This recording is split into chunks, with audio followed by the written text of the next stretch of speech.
Welcome, everyone, and happy Social Work Month. My name is Annette Johns, and I'm the Associate Director of Policy and Practice with the Newfoundland and Labrador Association of Social Workers.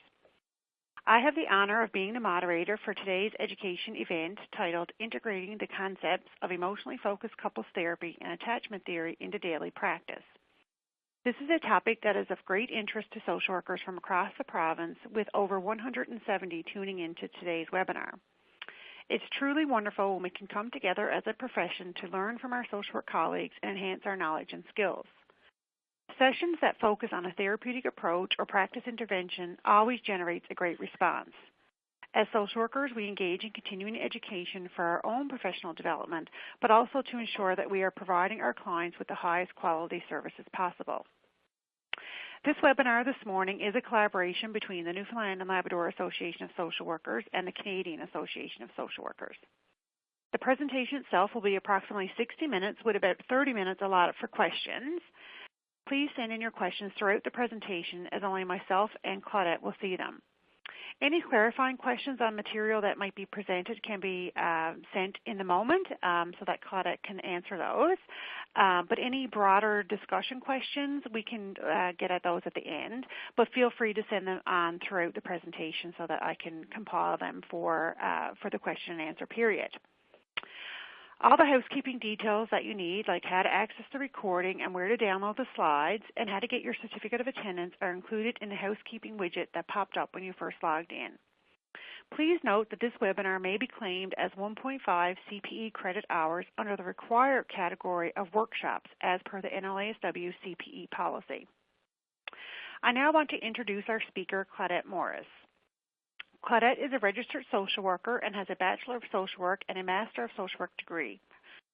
Claudette began studying emotionally focused couples therapy, EFT, in 2003 when she started working as a family therapist with the Family Services Program.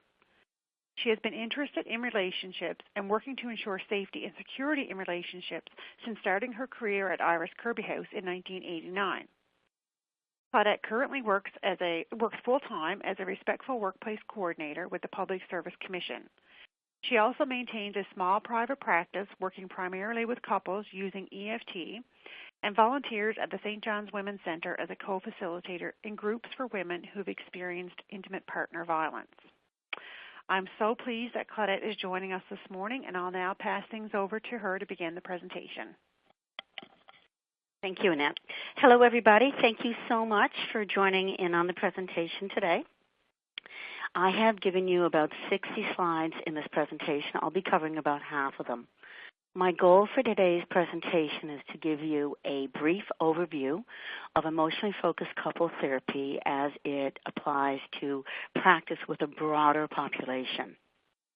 So I'm going to present as if I were presenting on couple therapy, EFT for couples, and then I'm going to talk about how these things can be applied more broadly to practice overall.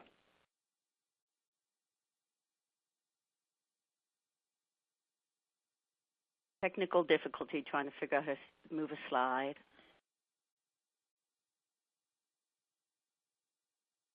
Oh, okay. So in terms of couple therapy, there have been some huge developments in couple therapy over the last 15, 20 years that I think can be applied to broader practice. One of the most significant, one of the most significant developments is looking at the patterns and cycles in relationships, the positive ones as well as the negative ones. One of the things we'll be looking at today is how negative cycles can develop in intimate partner relationships, but they can also develop within families and within close relationships, and sometimes they even play out in social groups or in workplaces. There has been empirical validation of EFT in terms of how heightening the emotion and creating alliance with couples and with clients can promote change. There's been a lot of work on the application of attachment therapy in theory in the application to couple therapy. And, we've also realized that it's possible to work on individual issues within the context of the couple relationship because the partner actually provides a built-in support system.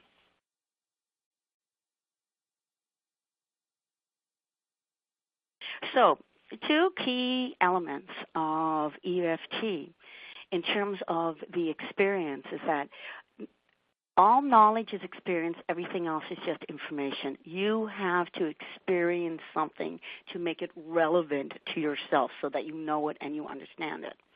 The other idea, change occurs in therapy through a corrective emotional experience.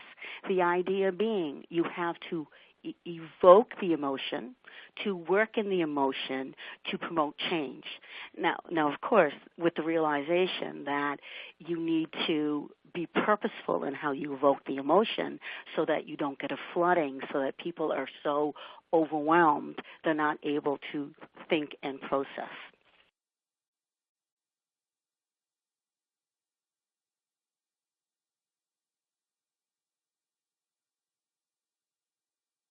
Um, Empathetic responsiveness is one of the key components of emotionally focused couple therapy, and I would argue it is a component of most successful therapy, the connection and the responsiveness between the therapist and the client.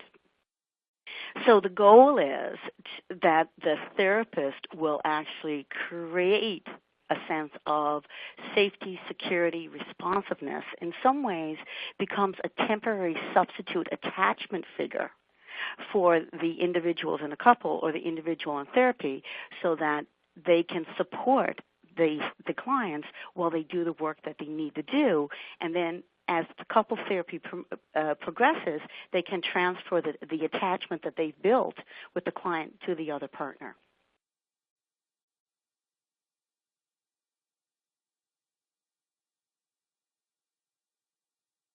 So emotionally focused couple therapy is a theory that looks at both within and between. It looks within at how partners construct their emotional experience of relatedness. So what's going on inside the individual in terms of the emotions, but it also looks at between.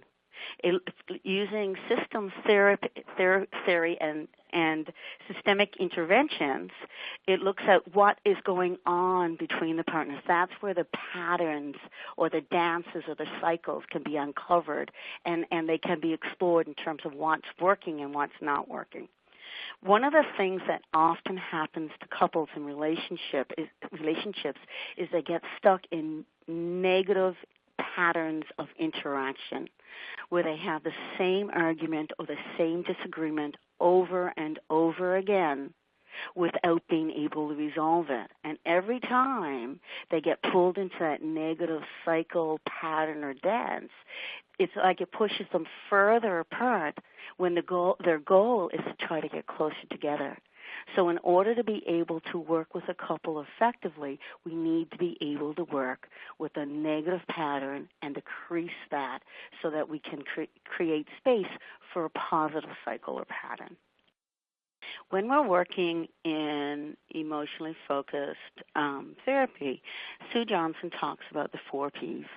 She talks about looking at the experiential intrapersonal in terms of the present moment. What are the emotions that the person is feeling? What does that bring alive from the past? And the past is not the place where you stay. The past is a place where you look at and you explore to try to understand the roots of the foundations of what you're seeing in the present moment.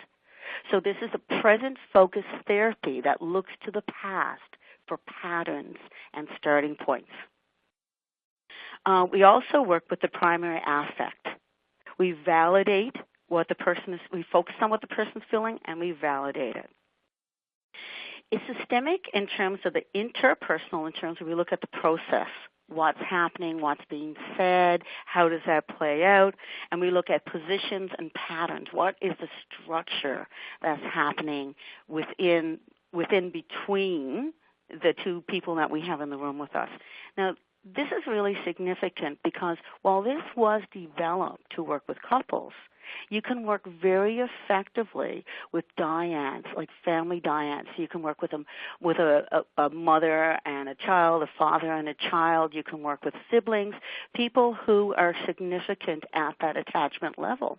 The other layer or level of this is if you think about your workplace and how some things sometimes play out in workplaces, it plays out in ways that are reminiscent of family of origin because we are triggered. Something happens that we react to, and then we kind of play out with a coworker or in our workplace what's happened in our family of origin or what happens in our intimate relationship.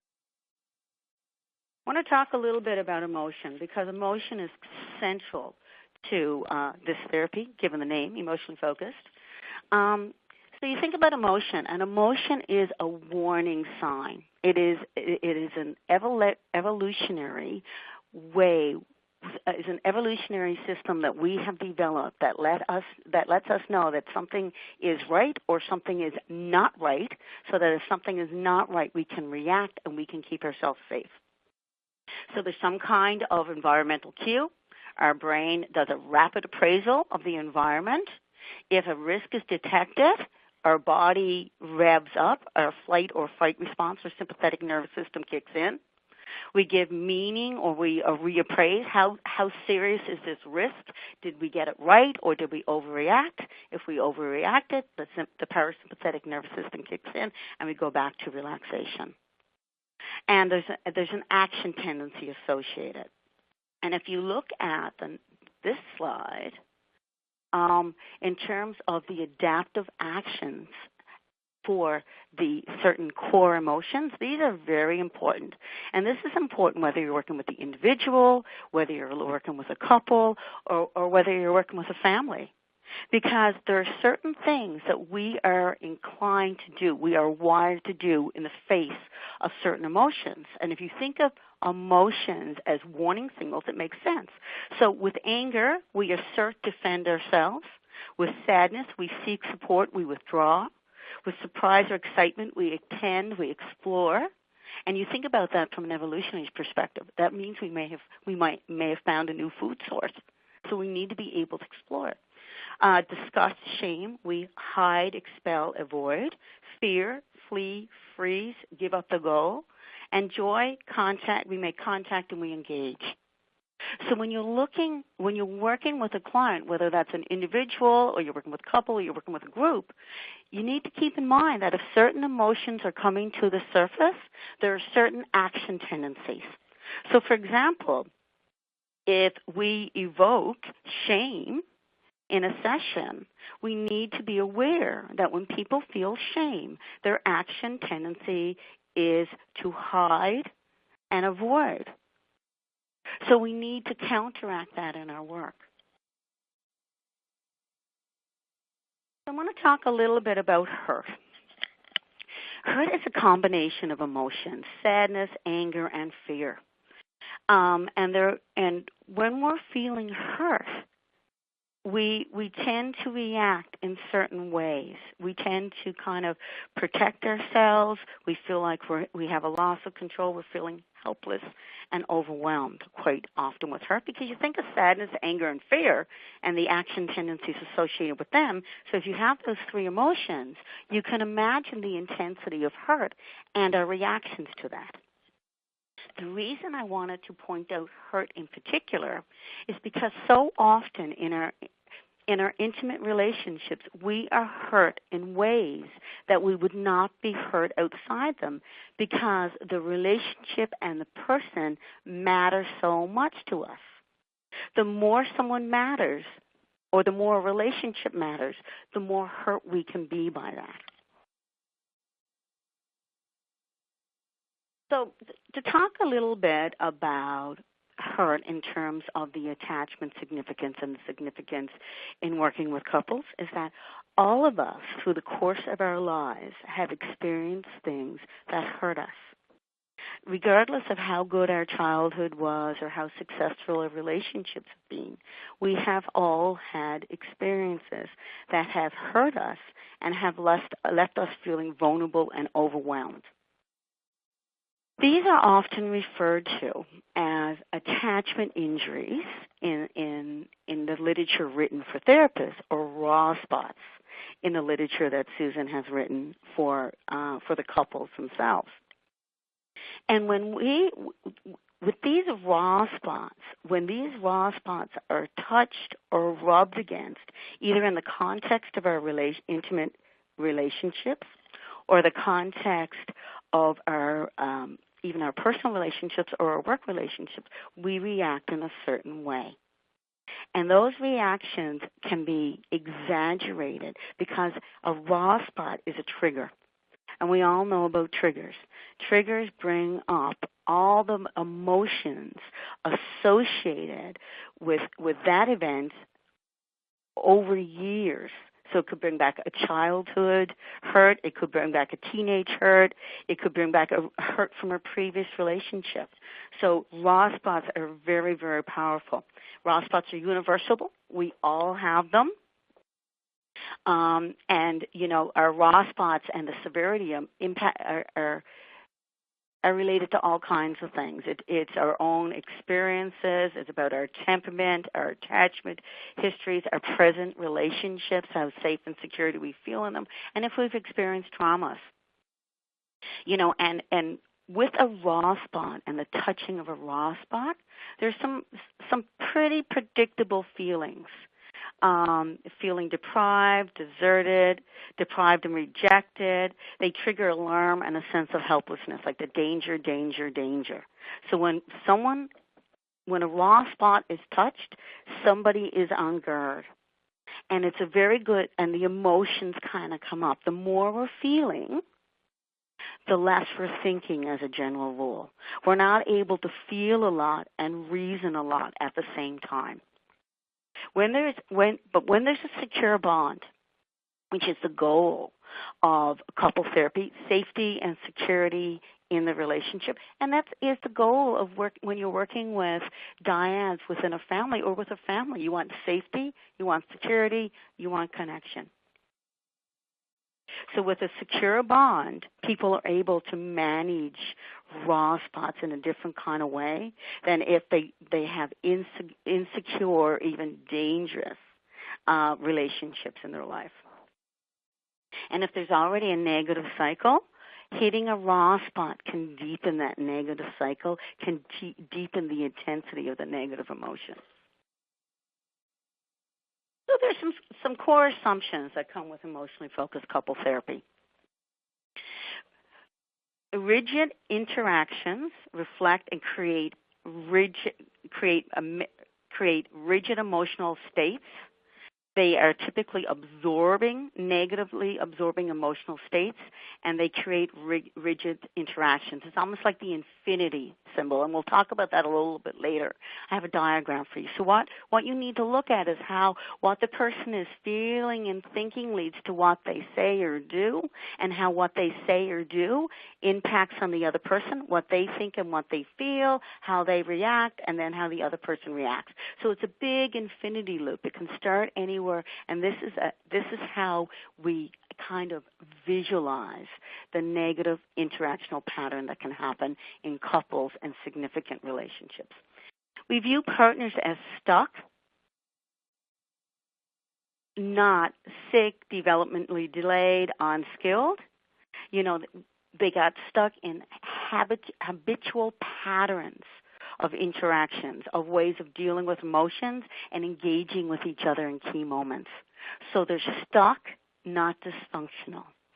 Emotion is seen as a target and an agent of change. We look for emotion, we heighten emotion, we work in the emotion, we talk about it, we process through it, and it's like we take it out, we turn it around, we process it in a different way in that moment, and we put it back in slightly changed with more understanding about it and how it impacts on us in the moment and in our relationships. Change involves new experiences and new relationship events. And in the therapeutic process, we are responsible as therapists for creating new experiences and coaching the couple through new interactional patterns or relationship events. It's difficult for individuals, for a couple, or for family members to change their interactional pattern. If we guide them through it the first time in the therapy room, they are more likely to be able to do it themselves outside the therapy outside of the therapy room. So we help them through it once, then they are more equipped to do it outside. Quite likely they'll have to come back and we'll have to do it again, and we may need to repeat it a few times before they can do it outside the room, but at least they've done it. And effective marital therapy addresses the security of the bond. How accessible is the person and how responsive is the person, is the partner, I mean. So you want your partner to be accessible and you want them to be responsive to you. You need to have a line to your intimate partner in a way that nobody else does. In the same way that a child would have a line to their parents in the way that nobody else does.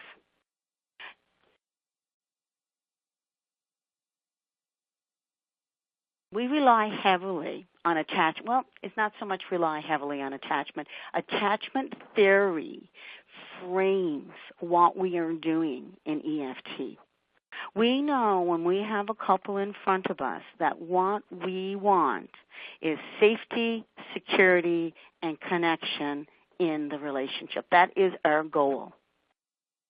So when you think, I was talking just a minute ago about mutual accessibility and responsiveness, and I compared it to, the parent-child relationship.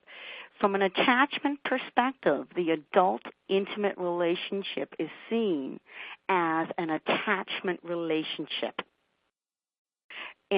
with all the symbolism of the parent-child relationship. So in essence, when we are in a safe, secure, adult intimate relationship, we are in an attachment relationship, and we are parents to our partners, which is not a problem if our partners are also parents to us. It's the mutual accessibility and responsiveness. If one partner is doing it and the other person is not, that's when the problems arise.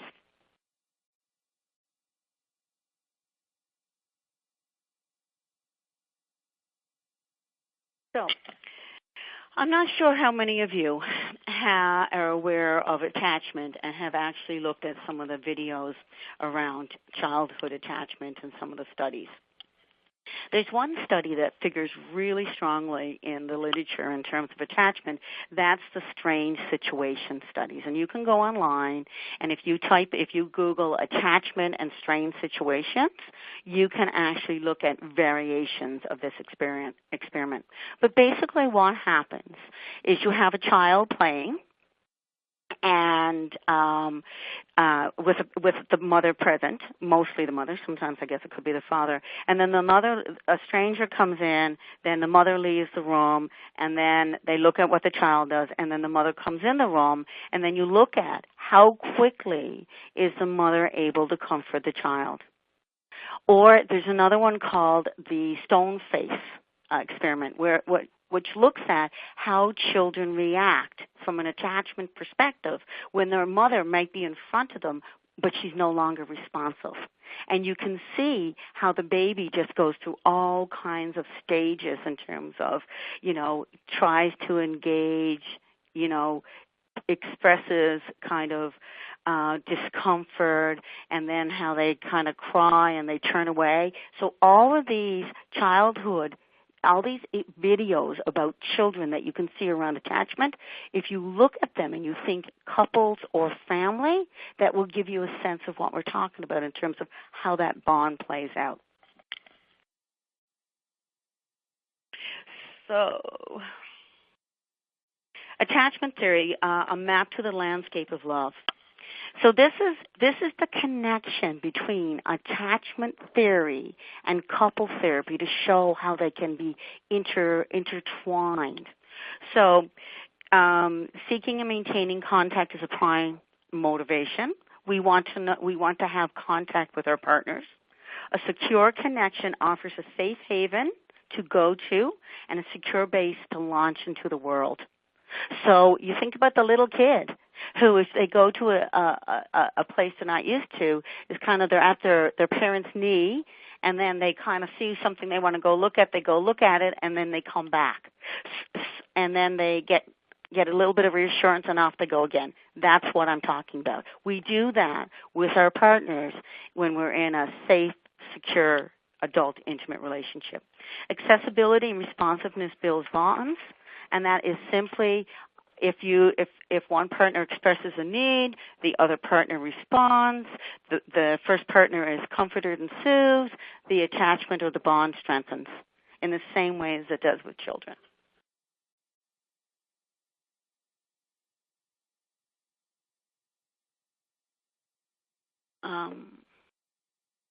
Disconnection cues a predictable separation distress. And a few minutes ago when I was talking about that video about the child and how the child reacts when it doesn't have access to the mom, it's protest, cling and seek, depression and despair, and then attachment. And if you want, well, actually what I will do after this, I'll give Annette some links that she can send out to people so that you can see those videos. Emotion is the music of the attachment dance. Emotion is a cue. It's a signal that we use that goes across races and cultures. So it puts meaning. So many events are neutral. Emotion gives something meaning. So it gives salience. It colors events. It cues and organizes a dance. Tells you if something is safe or unsafe. If you need to protect yourself or if you can approach. And it has control and precedence. And what that means is that emotion is one of our primary systems of warning. So if we are afraid, that trumps everything. So emotion will co-opt reason and other functions so that we can respond and keep ourselves safe.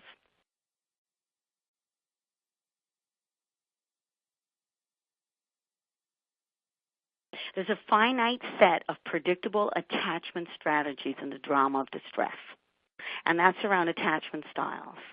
So anxious, up the ante, I'll make you respond. Avoidant, cool your jets, I couldn't care less. And fearful, chaos, come here, don't touch. So basically, from an attachment perspective, no response is better than a negative response. So certainly, and you can look at this with children, or you can look at this with your partner. So like positive reinforcement or praise or something that is warm and loving and supportive, all those kinds of attentions would be most desirable.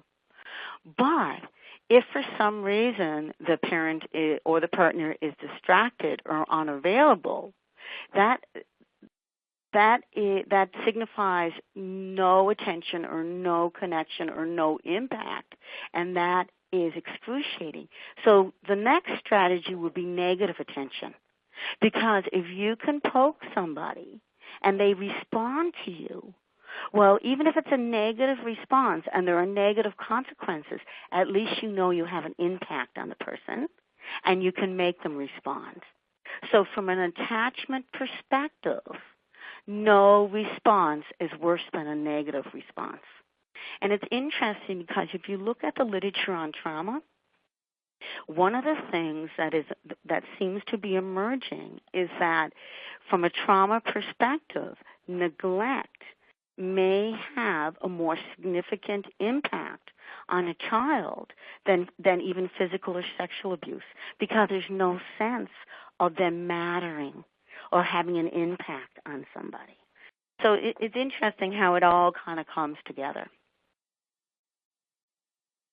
And, of course, attachment is a strategy associated with a sense of self and other working models. You know, am I a good person? Am I a bad person? Am I valuable? Am I worthwhile in terms of inner working models?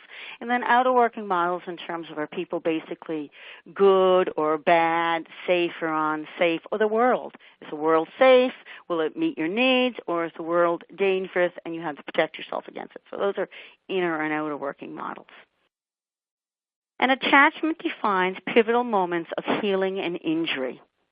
If you turn to your attachment figure in a time of need, and they are there for you, and they soothe you and calm you and comfort you, in the way that you need, that is a bonding event that promotes healing because you feel valuable, you feel worthwhile.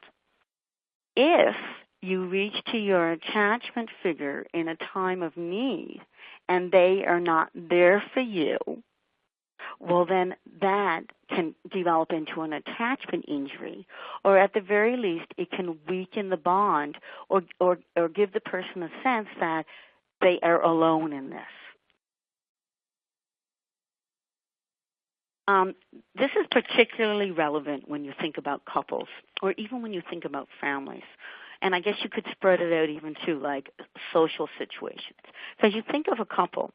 If one person in a couple is experiencing a significant negative emotional event, like the loss of their own parent, yes, they're upset, but the partner would also be going through their own degree of upset. Maybe they've lost a parent before. So when one person in a partnership is experiencing a crisis or a trauma, there's a very good possibility that the other partner is. So if both partners are in a place where they're doing all kinds of feeling and they're not able to do much rational thinking, it's very likely that one partner will reach for the other and they will not be there in the way that they need them to be. And there could be an attachment injury, not because the partner doesn't care, but because the partner themselves were absorbed by their own negative emotional response. So that's one of the things when working with couples or working with people who are significant to each other in an attachment perspective. Hurt in one equals hurt in the other. You have both people feeling and not thinking, you increase the likelihood for attachment injuries and the sense that I am alone in this. Nobody has my back.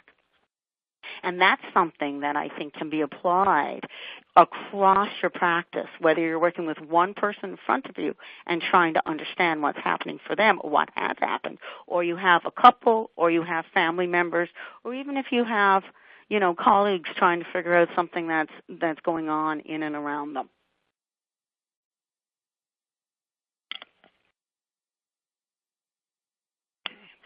So I want to talk about adult attachment compared to child attachment. So the thing about, our primary attachment figures is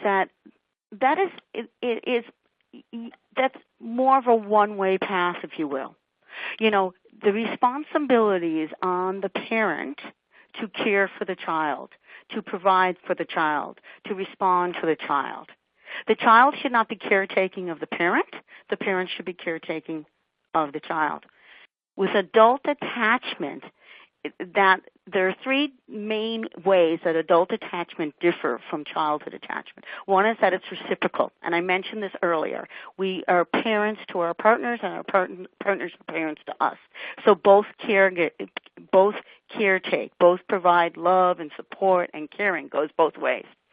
It's representational, and what I mean by that is because in an adult intimate relationship, partners have cognitively developed to the extent where they can hold thoughts and ideas and memories in their brain. So with a little kid, they almost need to be touching their parents' knee to be comforted. With an adult in a secure, intimate relationship, they can remember their partner's words and be comforted. So if you have a partner, if I'm afraid of flying, and my partner has said, you'll be okay, they've given me the stats, they've told me things I can do, that'll be fine, they'll be fine. I can be sitting on the airplane, my partner is wherever, and I'm using my partner's words in my head to calm and to soothe me. So that is something that we as an adults can do that it's not always so easy for children to do. And of course, it's sexual. And sex is considered to be a bonding event in an adult intimate relationship. And so I'm going to talk about that a little bit more on our next slide now. So, yes, sex is a bonding behavior, bonding event, and it shapes our attachment as safe and secure. In our culture, the expectation is that relationships are primarily monogamous, not always the case, but that is the expectation. So from that perspective, sex and sexuality and the pleasure and the comfort is something that we get from one person. So it's special or unique in that way. And that's a part of the reason how sex is a bonding event in adult intimate relationships. So, and as you can see from the slide, there's connections between your attachment style and your sexuality that the research has brought out. So a secure attachment leads to more and better sex. And there's the motive for sex is often closeness. With anxious attachment, people or anxious, insecure, there's a sense that sex is to please other people so that, you can develop your relationship with them to avoid rejection, gain reassurance. And with avoidance attachment, there's a sense that sex is for self-enhancement, to fit in, for the sensations. Like it's not the same about closeness and connectedness. So your attachment style can influence your availability and to be present for sex and sexuality. And there's some things on the bottom in terms of what insecurity is linked to, but I'm not going to go over those right now. So when we are in a relationship where we feel safe and secure, there are certain things that happen to us in the same way, or certain things we're able to do, or certain ways we're able to function, in the same way as when a child feels safe and secure in the relationship with their caregivers. So we're able to manage our emotions better. We have our secure base. We have our safe haven. So it allows us to, when we're getting upset, to be able to use the strategies we have available to us. We're able to process information differently. When we are feeling safe and we are not watching our back, we are able to think in a way that's more flexible. Curiosity is a sign of a secure attachment. Because when children feel safe and secure, they don't need to be taking care of that. They can go out and explore the world. And we're more able to tolerate ambiguity and uncertainty because we have a sense that someone has our back, that we don't have to always be on guard. Better communication. We're better able to collaborate, to disclose, to be assertive, to be empathetic. It's about the sense of security and the sense that I'm an okay person, I'm lovable, I'm valuable, what I have to say matters. And the sense that people are good, the world is safe, I will be listened to, I will be heard. And your sense of self is more coherent, is more articulate, is more positive. You have a sense of myself. I'm feeling like myself, I'm not feeling like myself. So that internal sense of who you are and your value is stronger if you're in a safe, secure relationship.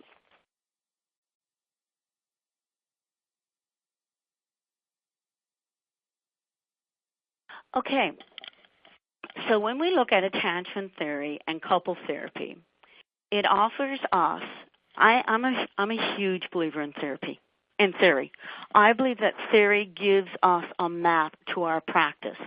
And I think that using a theory, regardless of what that theory is, as long as you understand it and you feel comfortable with it, so it's a fit for you and it's also a fit for your clients, I think that adds to your ability to practice. It's like a map. If you don't have a map and you take a wrong turn, how do you know where you are? How do you know where you're going to? How do you get back on track? And I think attachment theory in the context of working with couples, people in general, but couples in particular, provides us with a map so we know where we're going and where we are and how to get back on the right path if we've taken a wrong turn. It's a focus and a compass in terms of internal emotional moments and interpersonal dramas. We may not always know exactly what they are and how they're going to play out, but we know that they're there and there is a sense of predictability in terms of what they might be.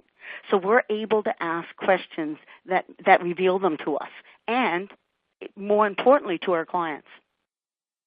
It gives us a picture of the transforming moves and moments in the process of shaping a secure bond. And what I mean by that is we have a sense of when the partner turns to their partner, when their body language changes, when they say certain things, we have a sense of what that move is and how it can transform in the moment, and then how we can steer that and the client to a closer connection. And it's a goal for therapy. And the goal for therapy is increased safety, security, and connection, not reduced conflict. So yes, of course, reduced conflict is great, but for those of you who think in terms of first-order change and second-order change, first-order change being doing something different, and second-order change being something new introduced to the system so it's no longer the same. So if in first-order change we're just doing something different, that's great. But when we hit a bump in the road, there's a very good chance we're going back to our defaults, because there are defaults for a reason, and we've had them for a while. Whereas if we can get second-order change, where you are actually thinking different, feeling different, and seeing the world differently, the bumps in the road don't change your thinking. The choices that you were making before, the actions that you were taking before, are no longer available to you because you see things differently, you're thinking differently, and you're feeling somewhat differently. So that's why attachment is so significant in terms of this work. So when you're looking at attachment theory and you're using it as an underpinning for your practice, your therapeutic practice, there are certain things you do automatically. You focus on attachment needs and forms of engagement and disengagement. You look at when couples are in tune and when they're not in tune, and you work at getting them back in tune. You privilege emotion. You see the importance of emotion in terms of giving salience and meaning to events. For those of you who practice narrative therapy, one of the things they often say is it's not what happens, it's what it means to you. And when you're working with couples, it's not what happens, it's what it means to the person. Because it can mean very different things to each person. And if you don't tease that out, well, how are you going to work through that so that they can develop an understanding of themselves and each other and then move past that? It creates a therapy session as a secure base. I talked about how as therapists we become temporary, sort of substitute attachment figures. That's another element of that. It shapes new bonding responses and events. We know that we want the couple in tune. We know we want them one person to reach. We know we want the other person to respond. We know we want the person to be comforted. We know we want, so we have a sense of what are the responses and the events that need to happen so that couples can bond. In the same way we have a sense of what is a bonding event with a parent and a child, we know what bonding events are with intimate partners. And it can address impasses, including attachment injuries. And we're going to talk about attachment injuries a little bit later, but I do have just a brief definition for you now.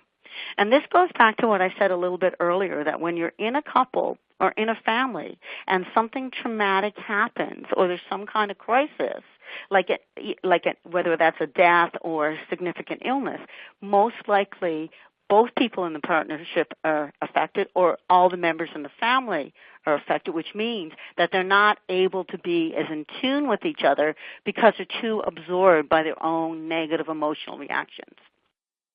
So, an attachment injury is a form of relationship trauma. It defines a relationship as insecure, it's an impasse in the repair process, and it blocks trust. With an attachment injury, again, is not what happens, is what it means to the person. The content is not as important as the attachment significance. It's that, and we'll talk about this later, but it's that moment in a relationship where you reach for your partner, or that moment as a child when you reach for your parent, that they were not there for you.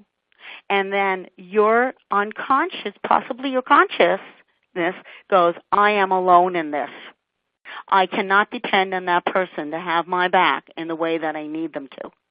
And so from there on in, you move forward without the sense, without the trust that your partner will be there for you in the way that you need them to be, when you need them to be. So that's the significance of an attachment injury. So I've laid out some of the interventions in emotionally focused couple therapy. These are pretty standard. You won't find anything incredibly new or different.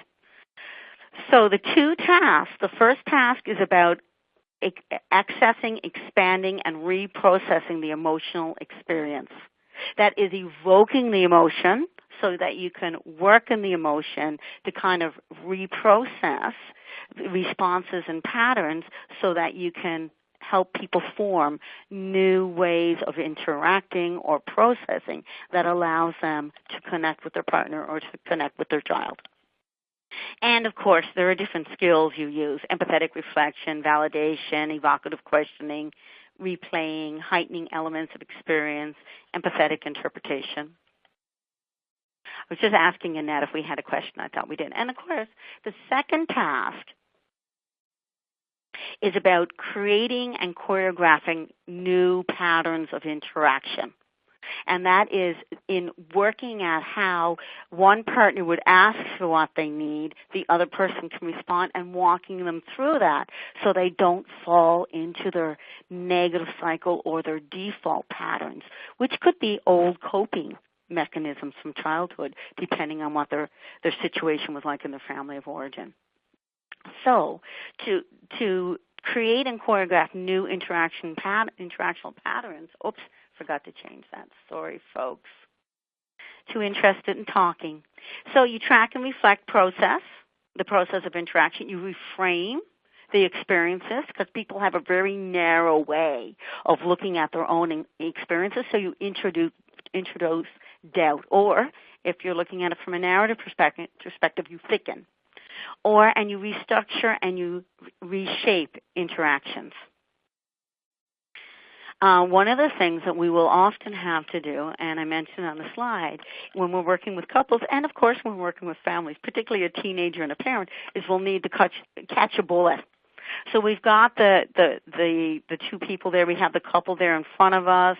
We finally convinced one of the partners to kind of express themselves and to ask for something, and then we turn to the other partner to get them to respond. They respond, and then the first partner throws something at them like, "You really expect me to believe that?" or da-da-da-da-da, going back to a negative pattern. So we got to catch that bullet so we don't undo the work we've done. And we say something like, "So it's so hard for you to believe that they could mean this because this is not what you see." Or this person is so important to you and you so want to believe this, but you're just really afraid you're going to be let down again. So you kind of put it in the context of the cycle and of past behaviors so that you can process that and then move forward in terms of creating a positive response or a positive cycle. The next slide is risk. And basically, this is just a technique for slowing things down in terms of working with clients. And I know I'm particularly guilty of this. I'm on fast forward. And so often I kind of rush through things. But one of the things that I have constantly had to remind myself is to slow down. This information, when I'm working with clients, is not new to me, but it's new to them. I've heard it before. They haven't heard it before. We need to slow things down. We need to repeat. We need to use images. We need to use simple words, a slow pace. We need to use a soft voice.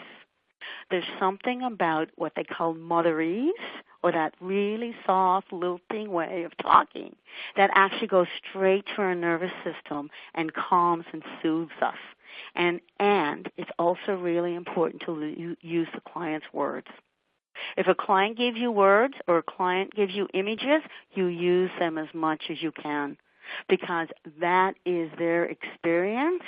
And if you work with what they've given you, you can work more effectively.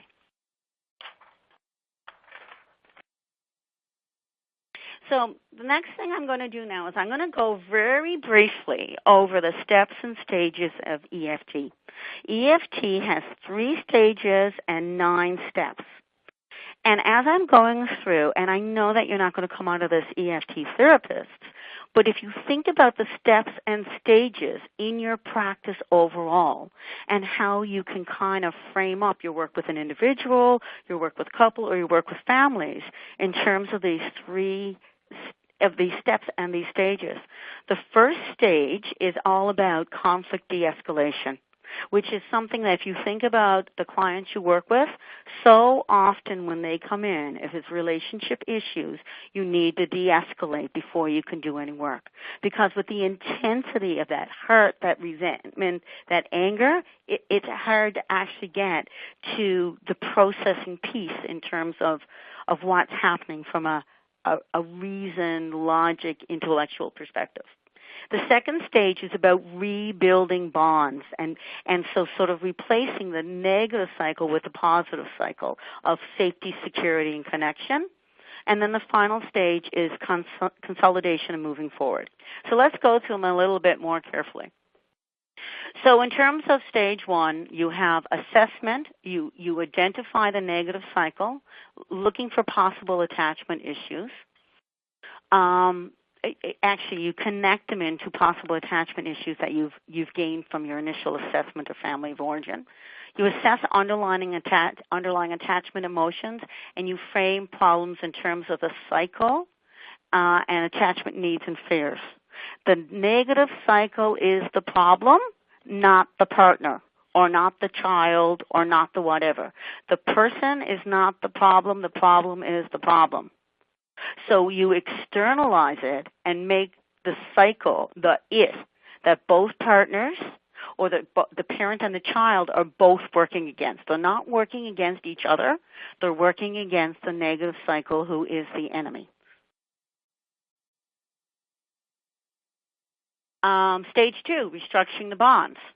So what you do is you look at what are some of the implicit needs, fears, what are the models of self that the clients have.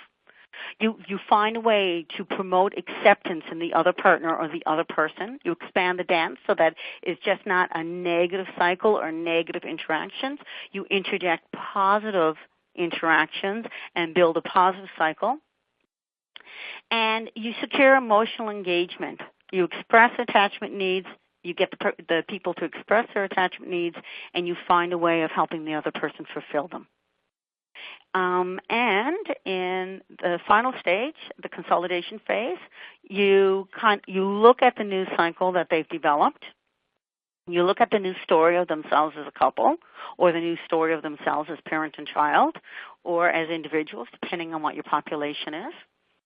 And you also, so how are they going to move forward? And you also look at if there's any unresolved issues that they can now resolve because they're not emotionally on high alert all the time. They can actually think instead of just feel. Whereas when they come into you in the midst of the negative cycle, they're all feeling, and there's not much thinking or reasoning.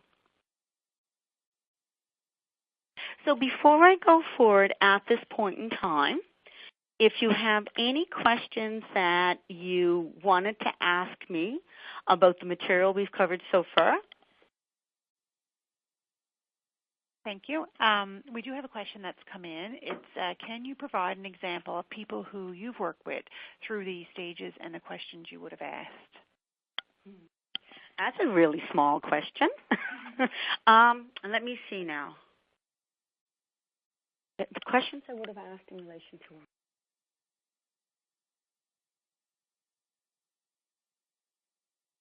Okay, that's a really big question. I'm going to hold on to that one at the end because if I go into that now, I don't know that I'll get the rest of the material covered. So we'll come back to that one. Okay, so to talk a little bit about stage 1, okay? So what I have provided for you in terms of stage 1, and we're not going to cover all of this point by point, is just a sense of what is involved in the EFT assessment process. And what I would like to point out in particular is, the importance of of exploring the relationship. Why are they coming to therapy at this point in time? Looking for contraindicators to EFT, and I'll talk about those a little bit in a minute.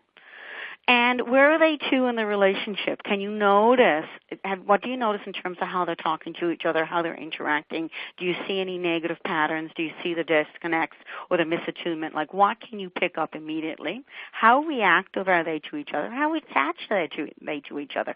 So you just try to get a sense of what is the relationship. Why now? One of the other things that I always ask in this stage, besides going back and talking to actually, let me clarify this. When I meet with a couple, I meet with them the first time together, and then the second, third sessions are individual sessions.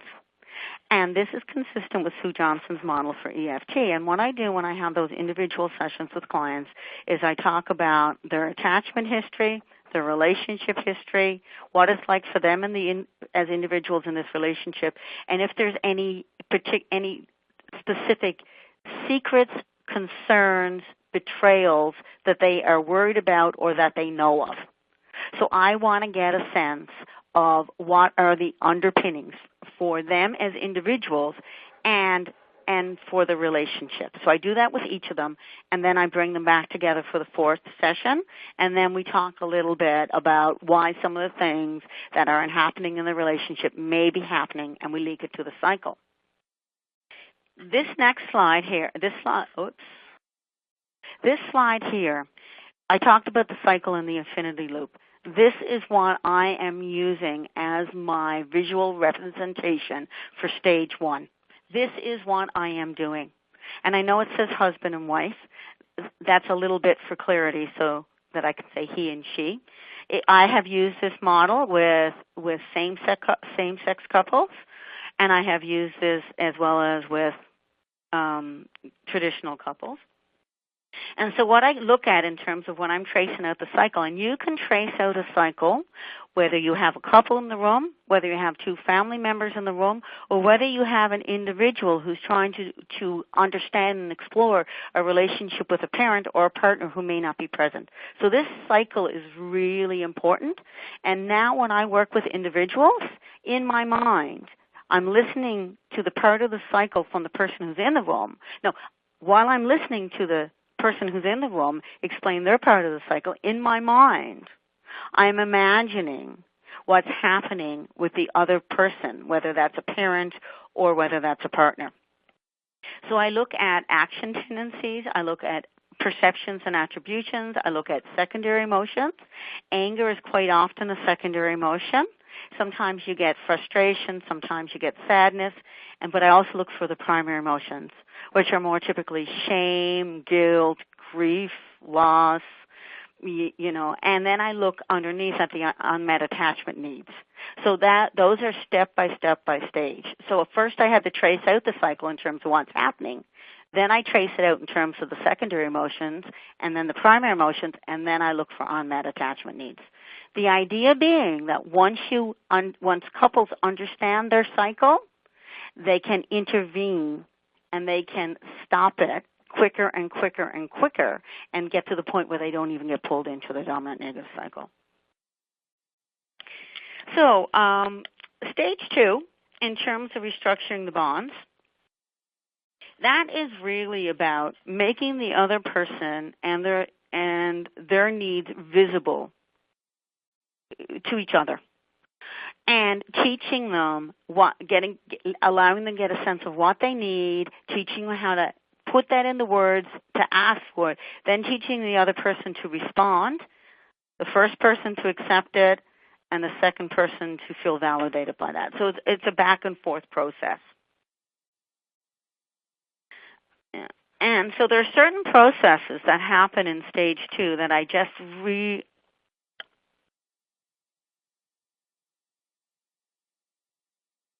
There are certain processes that happen in stage 2 that I won't have time to go through in detail, but I just want to give you a sense of what they are. So one of the things that we use throughout the EFT process, through the 3 stages, but is a real focus of stage 2 is an enactment. And an enactment is when we get the partners to turn to each other, to speak directly to each other when emotions have been evoked. This is the corrective emotional experience. This is when they get to try out new patterns, cycles, ways of interacting. It is more than a role play. If we didn't evoke emotion, it could be a role play. If emotion is invoked, it is an enactment, because they are responding emotionally in similar ways to what they would respond to outside of the therapy room. So with the thing with enactments is that clients don't like enactments. It's very emotional, it's intense, they get uncomfortable, they try to avoid them. Sometimes what we ask is too hard and we need to slice it thinner. Not only do they make the clients anxious, they can make therapists anxious too, because there's a sense of, oh my goodness, what happens if, or if they bring stuff up, how do they manage it? And sometimes it's hard to know when to use an enactment, because clients are typically a little bit hesitant. So do you let that go then, or do you encourage it, or do you just slice it a little bit thinner so they can manage it?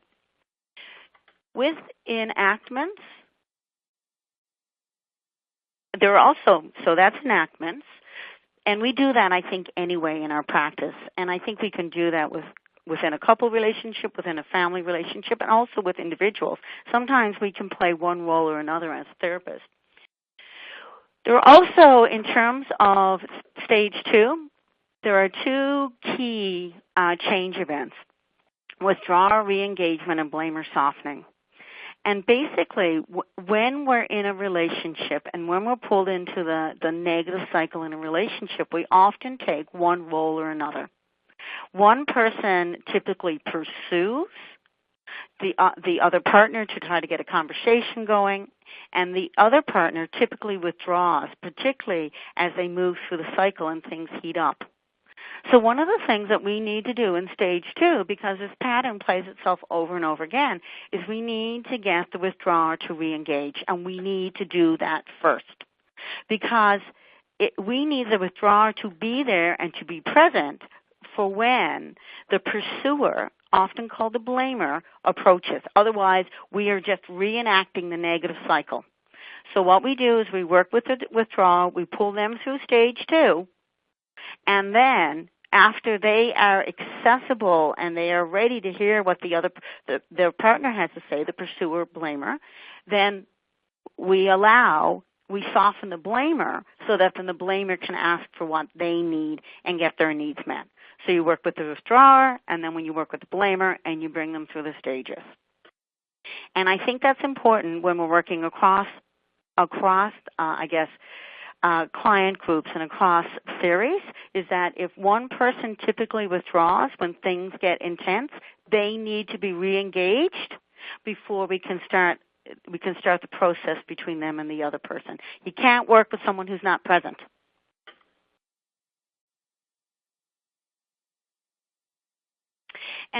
And we come back to attachment injuries, and we would work on attachment injuries in stage 2.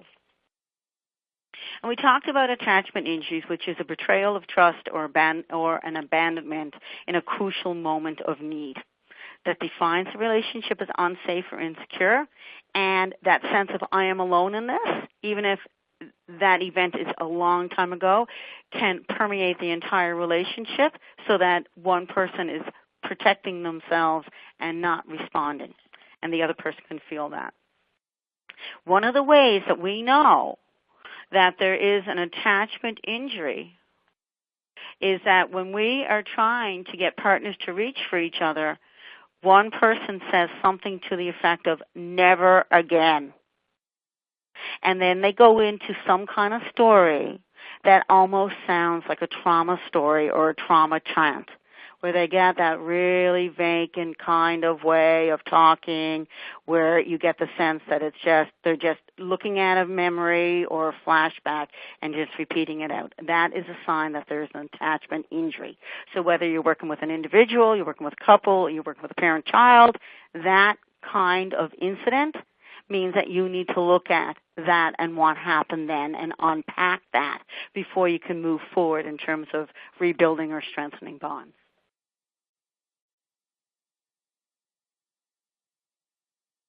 So another thing that I spoke about briefly was about infidelities and affairs. We're not going to have time to go into them in depth, and I knew that, but I wanted you to have a sense of that. The reason I mention that is infidelity is incredibly common and is an issue that I consistently see when I'm working with couples, whether it's something that happened years ago when they were first dating or something that just recently happened. The more recent it is, the easier it is to work with.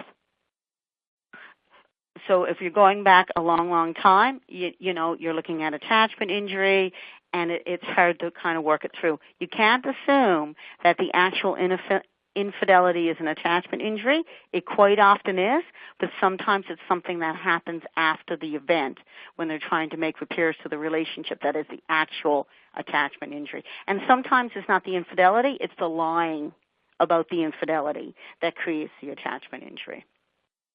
I also gave you some information on affairs, and I got this from Barry McCarthy, who is a couple sex therapist who does a lot of work around sexuality and desire and infidelity, and it's very interesting to kind of look at that material and to get a sense of the different kinds of affairs, because all affairs are not created equal. Some are actually harder to work through than others, and some have different meaning and significance in the individual and in the context of the relationship. And you can look through that information later. And if you have a question, I can answer that. The other thing I wanted to mention about infidelity is that infidelity in the context of a relationship can be a traumatic event. And the betrayed partner often has a PTSD-like response with all of the emotionality and the irrationalness and the sense of being irrational and out of control that comes with that. So if you think about it in terms of a traumatic event and the PTSD-like reaction, that can actually help you in terms of framing up the impact of an affair for an individual or for a couple or even in the context of a family.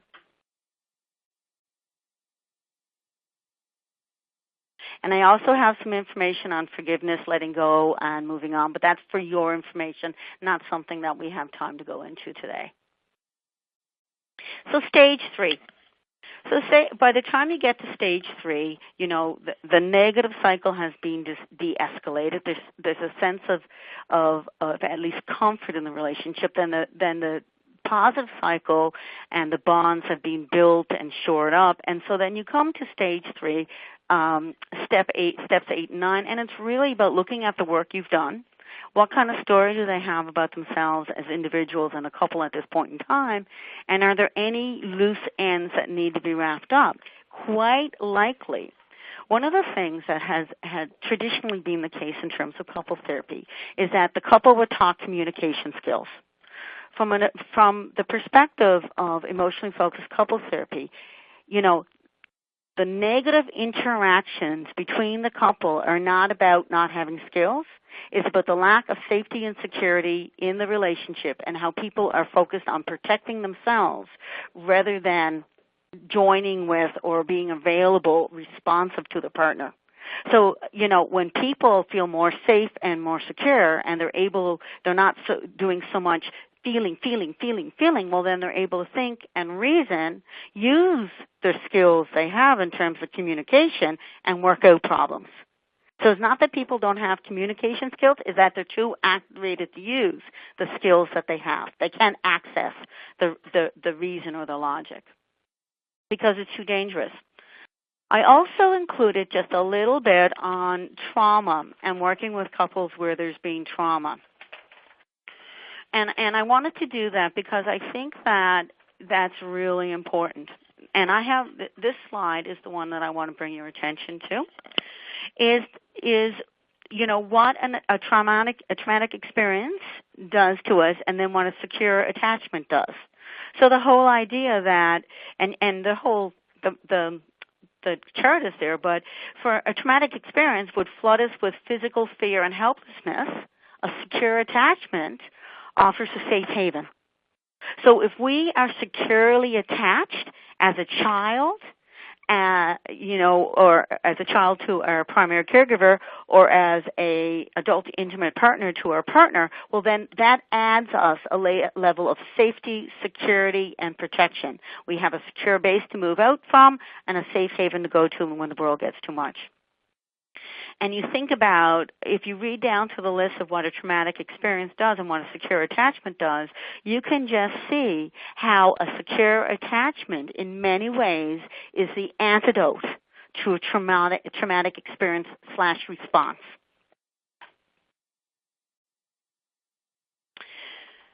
Okay. And to briefly talk about some of the differences between working with couples where there's been trauma and couples where there haven't. When you're working with people, clients where there's been trauma, there's obviously more distress. In couples, that's the same thing. Negative affects, like constantly repeating itself. You need to do some psychoeducational work around trauma and the impact of trauma. You need to look for violence and substance abuse because that's more common where there's been trauma. The therapeutic alliance is more fragile. You have to pay more attention to it. People have been betrayed in the past. That's what they expect. That's what they're looking for. They will read that into even something that's neutral. That's their experience. You have to be prepared for it. And there are going to be emotional storms and crisis. That's the way it is. Emotion must be contained as well as heightened. You can't just evoke emotion to work in it. You have to evoke, contain, work. You have to do it in little bitty pieces. In the same way, when you're working with a trauma survivor, you let out just a little bit. You let out a little bit. You may have to do more work up front in terms of building a safe platform. Like safety and security will be even more key when you're working with someone who has survived a trauma than it would be when you're working with someone who hasn't. Although I would argue that the majority of people have experienced trauma in one form or another. Shame can override even positive cues. You need to look at the model of self and have a sense of where the shame is, because once the shame is evoked, if it gets too overpowering, the people are going to withdraw. So you really have to manage shame, and shame is a huge component when working with trauma survivors, of course. And, there may be some differences. There may be some limits that are placed, particularly around sexuality if one of the people experienced childhood sexual abuse. You may need to coordinate with other therapists. Some of the work can be done in the couple relationship. It may be that the person, if they've experienced significant trauma, need to be doing their own work on the side so that they can continue to do work in terms of the couple relationship. And safety is key. You need to take little bitty steps. Therapy with trauma survivors in the context of couple work will probably take twice as long as with couples where there hasn't been significant trauma. And, of course, the last slide that I have, and then we can go to questions if people have them, including that one I tried to answer earlier. There's a crack in everything. That's how the light gets in. And I think that's really important, because no matter how troubled a couple are when they come to see you, no matter how upset an individual is, there's always a crack. There's always a single next step that may not get them to exactly where they want to be, but that moves them towards the light. So when I'm working with a couple, even if things are really bad and they're really hopeless, or with an individual, I always look for the crack. And I'm more likely to see it than they are, and I just then need to bring it to their attention. So that's the bones of what I wanted to cover today. So if you have any questions, you can send them in, and I'm going to try to do that. Okay. So in terms of questions that I ask couples when they come in to see me, I'm going to kind of focus more on the first session, because that's when this question came in, and the whole 9 steps, 3 stages might be a bit much to undertake. I ask couples, why now? I want to know, and I ask individuals that too. I want to know what brought them to this. Are they coming in because there's a crisis? Are they coming because they made a realization, or have they been thinking about this for a long time and they just finally picked up the phone? Because I want to get a sense of where they are in their life as a general rule. I also ask them about if they had therapy before, and I ask them what has been helpful about that. I assume there's been something that's been helpful, because if there wasn't something that was helpful, well, then they wouldn't be coming in to see me. And I look for that. I also ask them, and this is as a result of the literature and what it shows, how confident are they that their partner loves them? Because in the literature, one of the indicators in terms of success in therapy is whether or not the female partner believes that her partner loves her. If she believes that, there's a better chance that therapy will work. And then I talk to them a little bit about what they've tried to do, if there's certain times when things get more difficult for them, or certain times when things are better. I ask them the last time that they have felt close and connected in their relationship, because I want to get a sense of how long has it been. And if they tell me 10 years ago when they went on their wherever, well, then I have a sense of where this relationship may be. Something I didn't mention earlier, but's very interesting. One of the times that I have noticed that relationships and individuals are very vulnerable to attachment injuries is the wedding day and the honeymoon. And because there's so much hype and so much hope and so much pressure and so much, I guess, emotional dysregulation around that day, that it's not uncommon that one partner reaches for the other and they're just not there. And anecdotally, it seems to me that women seem to get more attachment injuries around wedding stuff than men, but men get them too. It's something I ask about, like the wedding and the honeymoon and how did that go, to get a sense of things. So I don't know if that answered your question completely, or if there's something else that you'd like to ask. Do we have another question? Yes, so please keep your questions coming in. We still have some more time. Claudette, a question around the steps and stages in terms of typically. I know it's different for every client, but typically how long would it take to work through all those steps and stages? What the literature says is that this is a short-term model, so they talk about 12 to 20 sessions. That has not been my experience. It's 12 to 20 sessions when you have therapists who are trained and who are supervised, and the sessions are recorded and watched. I have found that when I'm working with a couple, particularly where if there's been one incident and they're just coming in to talk about something so they get on the same page, I can have probably half a dozen sessions with them. If it's a long-standing problem, I usually tell couples that they can expect to be in therapy for about 6 months to a year, depending on what they're dealing with.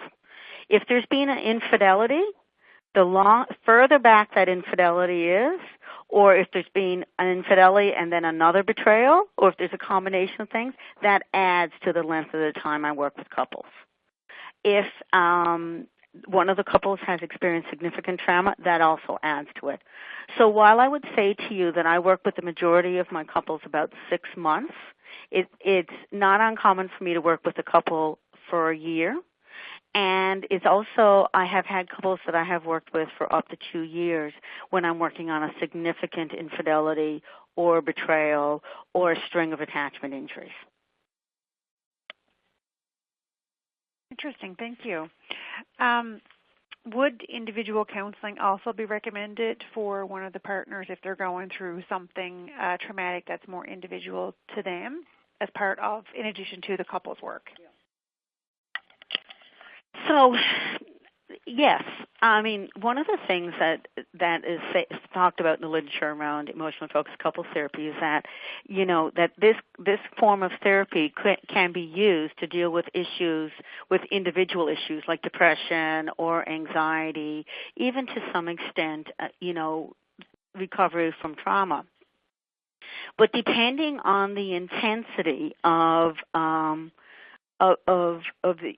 issues or struggles that one partner has, they may need to work with an individual couple, or both partners may need to work with individual therapists to work on childhood issues or family of origin issues so that they can process through them, and all that doesn't need to be done in the context of couple work. There are some couple therapists, like Stan Tatkin, who's developed a psychobiological approach to couple therapy, who will not see an individual alone who is in the context of the couple. He will only see the couple. It's his view that individual therapy is dangerous and a risk factor to the couple relationship, because you're focusing on one person's view, not how the people are interacting with each other, responding to each other from an attachment perspective, and that you can do damage. But different therapists have different ways and different guidelines for managing that. Thank you. You mentioned at the beginning interview, you do meet with the couple first, and then you do individual sessions. And you talked about, about secrets and those kinds of things. How would you deal with a secret that's disclosed during that interview, but they're still not ready for their partner to hear that? That's a really interesting question, and there's two things. One, I realized I didn't speak to you about the contraindicators for couple therapy. So if you have a sense that you cannot create safety in the couple relationship, in the therapeutic relationship or outside of it, and an example of that would be domestic violence. It may be severe addiction issues, severe mental health issues, but if you have a sense that the person is not safe in the relationship, well then doing couple therapy would be you couldn't do couple therapy. Because if it's not safe in the relationship, then helping someone get in touch with their emotions, making themselves vulnerable, and then asking for what they need is actually setting them up. The other thing is if you have a sense that, if there's a lack of safety, there's one thing, but if you have a sense that one couple in the relationship is not working in good faith, so if you have a sense that there's an ongoing infidelity that one partner is not aware of, or if there is something else happening that would be damaging or hurtful to the other person that hasn't been disclosed. So to that end, if I were talking to in my individual session with a client and I became aware of an ongoing infidelity that they were unwilling to disclose, well then I would have to let them know that I could not work with them as a couple unless that was disclosed, because that is a betrayal, and I, in good faith, could not work to create safety and security in a relationship that I know is not safe, where I know there's a betrayal. So, now there can be some work around that, and all things are not equal. If I were to, in that individual session, if one partner were to say to me that, 25 years ago when they started dating in university during summer break, this guy got drunk, had a one-night affair with this woman, and then it never happened again. The partner didn't know about it. There was no suspicions. Like, should I come clean? Well, then that's a conversation, because if it was 25 years ago, it never happened, there's no sense of it, they were dating casually, whatever, it may not be worth it to bring it up. It may not be significant at this point in time. Mine now, if there's something going on in the here and now, that's a whole different situation. Even and it may maybe it's just that there's an emotional relationship with a coworker that the partner doesn't know about, that hasn't been sexual, that they don't think will be sexual. So, you have to use some discretion, but as a general rule, I don't keep secrets. I might keep them long enough so that they can be brought out in therapy, but I wouldn't hold it for long term, because then I become someone who is betraying the confidence of the other partner. Thank you so much. For anyone interested in, in certification programs or looking at expanding, their expertise in EFT, is there a certain program that you would recommend? So on the 5th slide, I believe it is, the emotionally focused couple therapy slide, I have the website for EFT. But if you just put in EFT couple therapy and Sue Johnson, you will get to the National Emotionally Focused Couple Therapy website, and that will give you all kinds of information. What I would highly recommend is that they do emotionally focused couple therapy externships, and they are week-long or either 5 days or 4 days, depending on where you do it and when you do it, and they bring you through all the steps and stages of emotionally focused couple therapy, as well as the attachment therapy theory that guides practice. So it really gives you a good sense of that.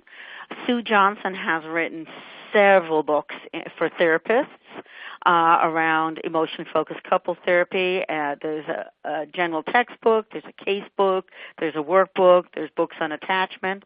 She's also written 2 books for couples themselves who may not be willing to access therapy or not able to. So those 2 books are called Hold Me Tight, that was her first book, and Love Sense. Hold Me Tight is a book that I often recommend to couples when I'm working with them, because what it does is it lays out the 3 stages and 9 steps of EFT in layperson's terms. So they get a sense of the dance, they get a sense of demon dialogues, they get a sense of raw spots in a way that they can process on their own time, so that when they come into therapy, while I may be using slightly different language, I am just furthering the process that they learned about in the book, or kind of building on the conversations that they've been able to have with their partner as a result of that.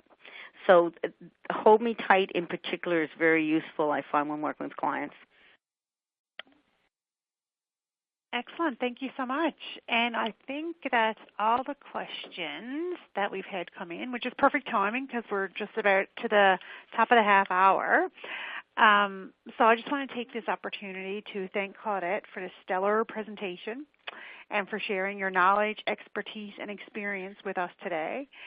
Certainly a lot of important information was covered regarding emotionally focused therapy for couples and how the concepts of EFT and attachment theory can be used in our own practice settings. And I liked how you did that, Claudette, in terms of how we can use this in our own work. Your passion for this work is truly inspirational. And I want to thank you for sharing a little bit with us about that today, and for taking time out of your busy schedule to do that. It's truly appreciated. And we have so much expertise in this province, and Social Work Month is a great way and a great time to promote this expertise and celebrate our wonderful profession. So thank you, Claudette, for joining us today and for sharing your passion and expertise with us. The recording of the presentation and the slides will be uploaded to the NLASW website for your future reference. And for those of you who attended 75 minutes or more, confirmation of attendance is now available by clicking the yellow icon at the bottom right of your screen window. And I also encourage everyone to complete the evaluation component that will also appear on your screen. So thanks again, everyone, and have a wonderful day.